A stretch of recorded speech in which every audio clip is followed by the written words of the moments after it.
Hey everyone, my name's Walter, and I'm here to bring you more stories from Reddit.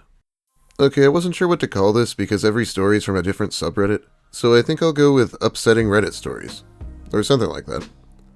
Anyway, this is a collection of stories that probably will upset you. I come across these things and they're good, but I just don't want to use them in the middle of an otherwise comedy video. Anyway, let's begin. This was originally from Reddit Legal Advice, but I only have the text for it now. Man from Texas with an amputee fetish impersonated a doctor and had me in a cast for almost a year. I believe his intent was to permanently disable me. I know, that is quite the title. This really is so complex and I don't know where to start or how to explain, but let me try. I have a pretty solid following on Instagram that follow me because of my injuries. I'm a type 1 diabetic with osteopenia and I'm often in a cast because of it. The cast fetish community has really taken a liking to me. I broke my ankle originally 3 years ago. My original doctor had me start walking on it a month or two into treatment. When I came back in, he x-rayed me and told me he had made a mistake and that I needed to see a different doctor, that my ankle was worse. Because of my medical history, the doctors did not feel comfortable with me having surgery and instead kept me in a cast for 9 months. I had to go in every few weeks and each time was several $100s. In December of 2018, my x-rays were still abnormal and they wanted to do an MRI, but when it came down to it, they wanted $2,500 and I simply could not afford it. At the time, I was in a walking cast and the doctor allowed me to switch over to a boot, so I went into a boot for several months after that and just stopped going to the doctor. At the end of 2019, I fell and re-broke it. I posted online upset about my situation and worried I would not be able to afford treatment. A girl reached out to me and explained that she knew this doctor in El Paso who helped her when no one else would. He worked on both sides of the border, both in Juarez and El Paso. She gave me his number. When I called, he mentioned his name and that he was with a medical group in his voicemail. I left him a message and sent him a text. He was very straight and to the point, a way a doctor would be. Asked me my medical situation and my history, and he explained to me that surgery was out of the question and that I would need to be in a cast for some time. He offered to take me over the border for imaging to save money on both the MRIs and the x-rays. This seemed like a great solution as it was cheaper to travel to El Paso than to even stay in Vegas and see a doctor here locally, so I made a trip down there.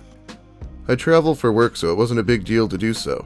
He offered to meet me at my hotel in between surgeries at the hospital. He told me at first that he was an orthopedic surgeon. I thought this was so very kind of him.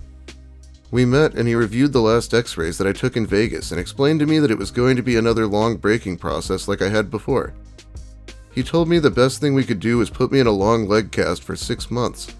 He said that we needed to completely immobilize my knee so that my ankle would not move at all and disturb any healing process. This also, with the way he explained it, made sense.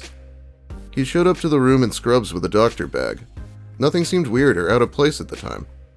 He had to get back to work and told me he would come back the next day with the materials to apply the cast. Told me he would be willing to help me pro bono because of my situation. He explained to me that I was a high risk for needing an amputation. Again, something doctors have told me in the past. He came back the next day, again in between surgeries, to apply the cast. The first interaction was very doctor-patient-like, but this time seemed a bit more intimate. But I admit, it felt good to have a doctor seem into me. And a surgeon, nonetheless, who was so kind to offer to help me for free. This should have been my first red flag, but it seemed innocent enough. He told me that I needed to be non-weight-bearing for 6 months in the long leg cast. I asked him if we would have imaging done in between, and he told me he would take me to his clinic in Juarez during our next visit. But that with my history of slow healing that it would be best to avoid the radiation. That he knew from so many past patients that it was going to take time.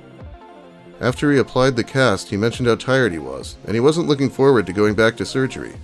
I decided to shoot my shot a bit and asked him if he wanted to just lie with me for a bit. We didn't do anything sexual, just laid there.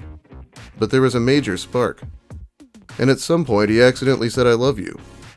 He made up some excuse for it, but that thought stuck with me. I trusted him. Before our next visit we started messaging more, but as friends with very flirty vibes. He asked me if I felt the same spark he did, and I must admit I did. It felt naughty talking to my doctor like that, but I liked it. And he said that because he was seeing me for free and that I was technically not a patient on record, that he wasn't violating any rules. Not only did I have a doctor willing to help save my leg for free, but he was into me. He gave off very nerdy virgin vibes, and so I was a bit more forward with the flirting from that point forward. My next trip out, he had very little time. The plan was to take me to Juarez for an x-ray that visit, but it didn't work out with his schedule. He was always talking about how many hours he had to work and how crazy the hospital got. Again, I was grateful for his time and help, and I didn't complain. We had plans to meet up again before I left, but then this is where things got really weird. He told me that he had an abuse case come up. There was a 1-year-old baby who came in with several broken bones. He himself had a baby, and so this was very upsetting for him. The father of the baby was there, and the abuse was clearly from him. My doctor was giving him a lot of attitude, and the father shoulder checked him. At that point, the doctor saw red and started beating the shit out of him. According to the doctor, no charges were going to be pressed against him. He explained El Paso is pretty flexible on rules compared to most places, and that the hospital team and the military police wouldn't cause trouble for him, as the father was clearly the bad guy. He was so disappointed in himself and hated himself for what he did, but I saw him as a hero and told him the guy deserved it. It was then that he really started to manipulate me and my feelings toward him. But because of this, we didn't meet up again that trip. Then Corona happened. He didn't want me traveling as I was a higher risk with my diabetes. So I came up with a solution to have him just ship me the materials for the cast changes. He told me that I should avoid as much radiation as possible anyways, and that it was going to be a slow process. And the thing is, I knew how to cast. I had been in so many medical and recreational casts before, so I was confident in myself. But he didn't trust the idea at first. Then I applied one with material that I had already and showed him. From then on out, he let me do the cast changes, as it was better than me risking COVID. In this time, he lost his job, and it turned out he wasn't actually a doctor, he was a resident. He told me that he was a big-shot surgeon in the UK, but came back to the US to be with his family. In the UK, he said you only needed a bachelor to become a doctor, so he had to do his residency again, but it was worth it to him. So many times I questioned things, but he always had answers ready, and his stories just made sense to me in a very odd way. So at this point, it turned out he wasn't actually a doctor, but a medical professional who would perform surgeries in Juarez, still at his clinic. Not sure if this changes anything. At first he claimed to be a doctor, and I have text messages of him doing so. But as things continued, he was just a medical professional. But I still trusted him, and at this point was falling for him. Once Corona died down, he had me go for local x-rays and then meet him in Beaumont. He told me he was working there evaluating patients who had been injured during a blast of sorts at a factory. At this point, he was my boyfriend first, doctor second. Fast forward, we had 2 more trips together. He was sending me cast supplies and other medical supplies as I started having other medical problems. Turns out he legit owned some sort of medical supply company and had access to these things.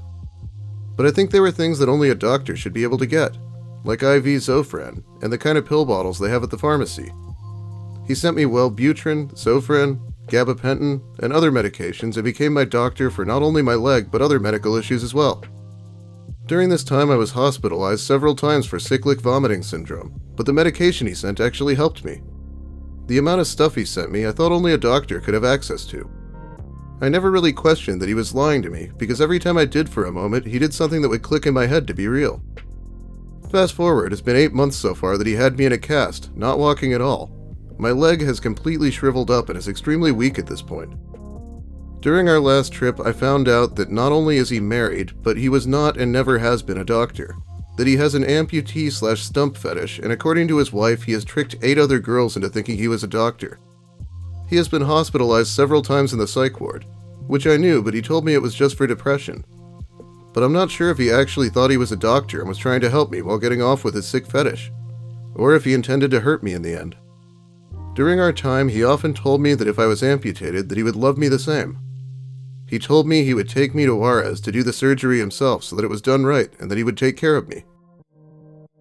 He even had me do an arm cast for fun to pretend I was amputated for a night, something I knew my online fans would love, so I agreed. Because of this, I now feel like his entire intention for casting me for so long was to either permanently disable me or cause me to need an amputation. I've known a few guys with amp fetishes/devotees, and some have very twisted fantasies. I believe if things continued, and if Corona never happened, and the border wasn't shut down, that he would have taken me for an MRI and would have convinced me to have the surgery. As this was mentioned several times. The proof that I have is screenshots of him claiming to be a doctor over text. Pictures of him in his scrubs. The message his wife sent me saying he's done this to 8 other girls. And a video of us with another doctor doing a live virtual training as he claimed to be a doctor with a clinic. I am going in to see a real doctor to see if I have had any damage done to my ankle, other than it being stick, skinny, and weak. I live in Vegas. Most of our interactions happened in Texas, but one time he came to Vegas. Can I sue him for damages? Would it be a criminal case, as he was impersonating a doctor at first, and then later on a medical professional? Do I have to go after him in Texas? God, everything was suspicious really, but I find it so weird that someone says they want to perform an amputation on their significant other. Oh, this guy in the comments informs us that residents are in fact doctors. That's the kind of thing I'd be pointing out if I was smarter. Amputee from birth here. I was a member of a charity for children with disabilities like mine, and we were regularly warned against fetishists and to watch who we talk to online. Even as a male, I've had several random people reach out to me online with what ended up to be fake pictures of kids with similar disabilities. The true fucked up. And those who would try to pry deeply into your personal life and interests despite a very obvious age and language barrier. I'll be honest, I wasn't actually acutely aware of an amputation fetishist community, but at this point very little on the internet is going to surprise me. Let me know what you think about this possibly real-life horror story. But that is about all the time I have for you today. Thanks for watching, everyone. If you liked the video, please leave a like. If you have something to say, let me hear it in the comments.